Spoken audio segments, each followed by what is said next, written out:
Welcome back. So we were talking about deep learning architectures to make sure we understand these black box models such that we can design very effective training methods and training algorithms. We talked about multi-layer perceptron, and today we're going to talk about another type of architectures, essentially convolutional neural networks, or CNNs. What's the idea? So the idea is that MLPs are useful, but they're not very effective in terms of exploiting the relations that could exist among the features. In particular, they are not very effective in leveraging prior knowledge that we may have on a specific data type. Okay? For instance, images, right? So images have lots of structures, and two of them I'm going to talk about in a minute. Okay? Now, what's the implication? Because they're not able to leverage these kind of structures, we need very large MLPs to handle even basic tasks. And that is going to be problematic because we typically deal with input dimensions that are somewhat large. For instance, if we are handling or processing a 1 megapixel image, we essentially have 10 to the dimension of the input is something like 10 to the 6. Okay? Now, if I think of it as a vector, and let's say that I want to process it with a multi-layer perceptron where I have a single hidden layer with 100 neurons, then I need to basically learn 10 to the 8 parameters from data. Okay, and this is a very huge number of parameters to learn. So what we want to do is to therefore come up with alternatives that can reduce the number of parameters drastically and still retain the same or even better learning capabilities while leveraging the structures in the data. Okay? So as I mentioned, images and other type of data have a lot of structures. Two structures that I'm going to talk about a little bit here to motivate CNNs are essentially translation invariance and locality. So translation invariance means that if I move an object, the object is still the same object. It's not going to change. For instance, in this image here, let's say I have an image of a cat on the right side, and then I move it to the left. Okay, so it's still the image of the same cat. So the image doesn't change. So therefore, if I want to learn a pattern, by changing the pattern is not going to change when I move it. Okay, it's still the same pattern. Locality basically says that nearby pixels or nearby features are basically related. Okay, so for instance, if I look at this side, so the pixels here are related in terms of describing the ear of a cat. Okay, so or here the eye of a cat. Okay, and this is something we want to basically leverage, as I mentioned, to reduce the number of learnable parameters of our neural network, and hopefully also increase the learning power. It turns out that using convolution or cross correlation, as opposed to this linear product that we talked about before, we can help leveraging these structures. Therefore, we can reduce the number of parameters drastically while having the same or even better learning performance. Okay. All right. So let's see how we can sort of observe why convolution or cross correlation is the right solution here. Okay. So let's again go back to our linear sort of operation, and let's take a look at the pre-activation results. So for the time being, I'm just ignoring the nonlinear activation that we talked about. Okay. So let's consider this quantity. Okay. So again, this is in vector form or in matrix form is nothing but the product of this matrix W X plus this vector B. Okay. So you can expand it and write it equivalent in this form. Now, please bear with me, and I'm going to do a change of variable. So I'm going to change this j's here to, let's say, I plus k. So I'm talking about, let's say, the IS pre-activation output. So I'm going to change j to I plus k. And therefore, I'm going to change this sum to go, instead of over j, to go over k. Okay. Now let's call this guy something else. Okay. So I'm going to call this omega ik. Okay. Now it turns out that translation invariance, as we mentioned, implies that a shift in the input should also lead to a same shift in the output. So in particular, if I have an image and I'm learning a pattern, okay, so let's say I'm learning edges. So the main goal of this activation, pre-activation here, is to just learn the edge. So therefore, these two are going to help me to find an edge or detect an edge. So when I change the input, these two should still be able to find edge. It's just that the location has changed, right? So therefore, if the goal of this omega and b is to find an edge, they should not depend on the specific location that I'm talking about. Which location I'm talking about here? I'm talking about I, okay? So therefore, to get translation invariance, I have to ensure that this omega and b are basically independent of this specific location I, okay? Such that if I shift the input, the shift is actually transferred without any disruption to the output. So therefore, this is the place we are making a change to our linear operation, okay? So we're going to change it such that this omega and b are now independent of the location. And as you can clearly see, with this change, we're going to drastically reduce the number of parameters, okay? And what is this operation? This is basically called cross-correlation. So this is a cross-correlation between omega and omega and x, okay? But for historical reason, in the context of deep learning, it's called convolution. Therefore, the neural networks that utilize this operation as opposed to the linear operation we talked about before are called convolutional neural networks, or CNNs. All right, so let's go over a couple of examples to make sure we understand this convolution operation, okay? So let's consider first a very simple case where, let's say we have an input x, which is 5-dimensional, and then let's say that the output is 3-dimensional, okay? Now, if we were to use our linear operator that we talked about before in the context of MLPs, such as this one, we're going to have a total of 18 learnable parameters. Why? Because b is also 3-dimensional, so I need to learn 3 parameters for b. W is going to be 3 by 5 dimensionals to make sure that I can have a product of w and x. So w has 15 parameters. So in total, I have to learn 18 parameters. With CNN, it turns out that the parameters are actually reduced to only 3 plus 1, which is equal to 4 parameters. And the key idea is that we are doing some weight sharing, right? So we, as we saw in the previous slide, we ensure that the weights and the bias don't depend on a specific location. So therefore, if we again represent them in this form, in this matrix form, there's going to be some structure. What's the structure? So here I'm showing that. So in particular, let's first look at the bias, okay? So all the coordinates of the bias are all going to be the same.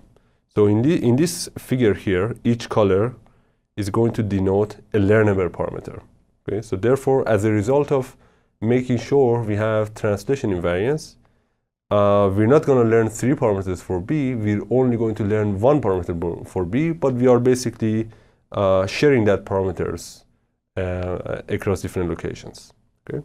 And we do the same, a similar thing for the weight matrix W, okay? So in particular, we're going to have this structure. So we're only going to learn these 3 parameters. We're going to set these to be 0. And then for the second row, we're going to shift the first row one to the right. And then for the third row, we're going to shift it twice to the right, okay? Such that our weight matrix is going to have this structure, okay? Only 3 learnable parameters that are shared, and also we are setting off certain parameters to 0, okay? Now, as I mentioned, this is basically a representation that tries to show the changes we are making compared to the linear model. And it is best represented using the cross-correlation operator, which is basically written here again. Okay, so Vi, the output, the ith output is B, some parameter we want to learn. And it doesn't matter which I I'm talking about, the first activation, the second or the third one, plus the cross correlation between W, which is basically this part, and X. Okay. So this part in particular, this part of the weight matrix, is called in the literature the convolution filter or convolution kernel. Okay. And in terms of another terminology, the output is actually sometimes called a feature map. One important point here is that in CNNs, there is a constraint between the size of the input, the size of the output, and omega, our convolution kernel. In particular, we're going to have this relation, such that the output is actually, the dimension of the output is the dimension of the input minus the size of the kernel plus 1, okay?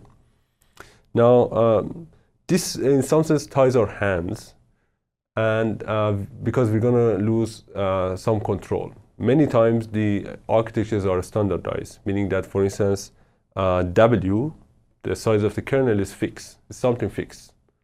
So what this means, therefore, is that I'm not going to have any control over the size of the output. So therefore, typically, we're going to introduce some other operations that I'm going to talk about next to gain a control on how fast or slow the size of the input, size of the output changes. Before that, let's actually go over another example, so a two-dimensional example, to see how we can calculate the convolution, okay? So let's imagine that this is my input, and then I have my kernel here, and I want to find the output. It turns out that the output is going to be given by this matrix. Let's see how that's the case. Let's say that I want to calculate first the first coordinate of the output. So to calculate the cross correlation, I'm going to take this kernel and then find its product with what I'm highlighting in blue. Okay. So to do that, therefore, I find the product of 0 times 0 plus 1 times 1 plus 2 times 3 plus 3 times 4. And this is going to be 19, exactly what I'm writing here. Now, when I want to find the second output, what I'm going to do, I'm going to shift the kernel. When I'm multiplying, I'm going to shift it one time to the right, meaning that I'm now going to find the product of the kernel and this part of the input. Okay, so let's do that again. So the product is going to be 0 times 1 plus 2 times 1 plus 4 times 2 plus 5 times 3. And the answer is 25, okay? So that's basically how we can calculate the first row. For the second row, we shift the kernel actually below by 1 unit, okay? By 1 location. So we shift it basically low by 1 location, and then we can find this guy. And then to calculate the remaining coordinate, we shift it 1 time to the left, okay? And then we'll be able to calculate this 37. All right.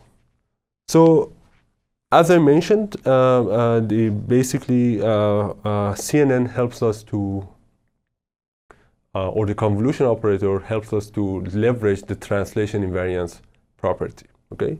Another property of the data is typically locality, meaning that information relevant to the ith output are typically localized. Okay, so therefore we can leverage this to even reduce the number of parameters even further. Okay, in particular, previously we said that this is our cross-correlation operator, where the range of these sums are typically of the order of the data. Let's say I have like again 10 to the 6 dimension of input, like a 1 megapixel image. Therefore, the range of this sum is going to be something of like 10 to the 6. Okay, so it's going to be like a large sum. But we can limit the range thanks to this locality property of the data. And this is what we do in practice. We limit the range to something like delta, where delta does not necessarily grow with the size of the input. In particular, delta is O of 1, basically a constant. In practice, delta is like an odd number, let's say 3, 5, 7, 9, and we're going to talk about why that's the case, which means that the size of the kernel is 2 delta plus 1. Okay? So in the first example, we mentioned basically delta was equal to 1, therefore the size of the kernel was 2 times 1 plus 1, which is 3. Okay? So that's why we had those 3 colors representing our convolution filter. All right, so this is basically the ultimate operation we use to make sure that we are taking advantage of both the locality as well as the translation invariance property. One drawback, as I mentioned, is that we are losing some control over the size of the output, and we want to gain this control back. Therefore, we're going to supplement this operation by some additional operations, in particular padding and striding. So what's padding? So the idea is actually quite simple. It just what you do, you add some zeros around the original, let's say, input. Okay. So if this was my original input, I add some zeros around it. Okay. Now this is gonna give me some control over the size of the output, because it's not very difficult to show that the size of the output is going to be what we had before, plus the number of zeros that you're like the width of the zeros that you're adding to around the original input. Also, it's going to ensure that we are preserving edge information. Okay, so if I don't add these zeros, I'm going to process this information here on the top left corner, this 0 only, let's say, once. Okay, but if I introduce padding, I'm going to proceed a few more times. Therefore, my model should be able to, again, learn patterns that could lie around the edges of, let's say, an image. Okay, and this example, you can actually, again, using our previous example, you can tackle it to show that the outcome of the padded input with this convolution filter is going to be something like this. And as you can see, we now have a larger output. Okay, and that's thanks to adding these zeros around the image. Okay. Now, it is desirable to make sure that we have like the same number of zeros on the left side and the same number of zeros on the right side, and same for the top and bottom, right?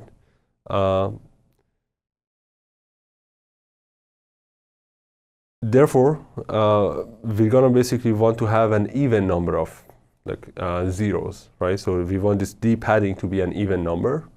That's why in practice this dw, the size of the filter, convolution filter, is actually typically an odd number to ensure that d padding is an even number, and we have sorry, I'm talking about delta here. So delta is actually an odd number to ensure that we have an even padding on each side. And also, sometimes we want the output to have the same size and input. So if we set this to be the in, we can find that to ensure the output and input have the same size, d padding is equal to dw minus 1. Okay. All right. So padding therefore helps us to retain the information in the edge of an image, and also gain control on how fast the output size shrinks. So the more padding we have, the slower the output size is going to shrink, and even we can preserve the size of the output. Okay, striding, on the other hand, provides a more aggressive reduction in the size of the output. And the way to do that is to basically shift the kernel by more than one location. Okay, so previously we were shifting one to the right or one to the bottom. When you have a striding, let's say with parameter d sub s, you shift the kernel d sub s location to the right or d sub s location to the bottom. Okay, and therefore as a result we're going to have a smaller output compared to the previous cases. It turns out that you can actually find a relationship between the striding parameter, the padding parameter, and the size of the kernel. So the size of the output is going to be given by this expression. And as we are increasing the s, therefore we are increasing this term in the denominator, and we are shrinking the size of the output. Okay. All right, so one final operation I want to talk about here is basically the max and average pooling. So the idea is, again, to have an approach that performs downsampling, reduces the size of the process input in a way that is parameter free. Okay, and we also want to make sure that while we are downsampling, we are retaining useful and representative information. Okay. So therefore, we're going to perform max or average pooling. So how is it going to work? So essentially, let's say that I have a 2x2 max pooling, as I'm showing here. I'm going to look at this part of the input, okay? And in this case, I'm going to see, so I'm going to look at this because I'm talking about the 2x2 max pooling. So therefore, I look at the 2x2 part of the input. And then here, I'm going to perform downsampling by only retaining the pixel, if you will, or the part of the input that has the highest value. In this case, the highest value is 4. Okay. Now I'm going to shift it one to the right, and then I'm going to again find the part of the input that has the highest value in this 2x2 segment. And in that case, the value is 5. So I'm going to write 5 as the output, and I'm going to repeat the same, let's say, for the other 2x2 segments. So this segment, the output is going to be 7. 7 is the largest number. And finally, this segment, the output is going to be 8, because 8 is the largest number. So that's max pooling. Again, the idea is that if we associate this with the scores, and the higher the score, the more informative that part of the input is. We want to make sure that our presentation is such that it retains the most informative part of the input. Okay, you can characterize this differently by saying that I want to preserve like some global information. Therefore, instead of max pooling, you may do average pooling. And average pooling, for instance, requires us to replace this 4, which was the highest value, with the average value in this segment. What's the average value is 0 plus 1 plus 3 plus 4 divided by 4, because I'm talking about like a 2x2 average pooling. So I have four scores here, and this is 2. So in average pooling, therefore, we're going to replace this 4 with 2. All right. There you go. So this is basically the main idea behind convolutional neural networks. Again, the idea is that we want to leverage translation invariance and locality, and we can use cross-correlation or convolution operator while limiting the range to make sure that we leverage both of these properties and drastically reduce the number of parameters. Now, there are other operations that we typically also utilize. As I mentioned, striding, padding, and max pooling. And the main idea is that we want to gain some control over how fast or slow we are changing the size of the inputs while retaining useful information. In the next lecture, I'm going to talk a little bit about some famous CNN architectures And we're going to talk about another modification that we typically make to make these kind of architectures even more powerful. I'll see you next time.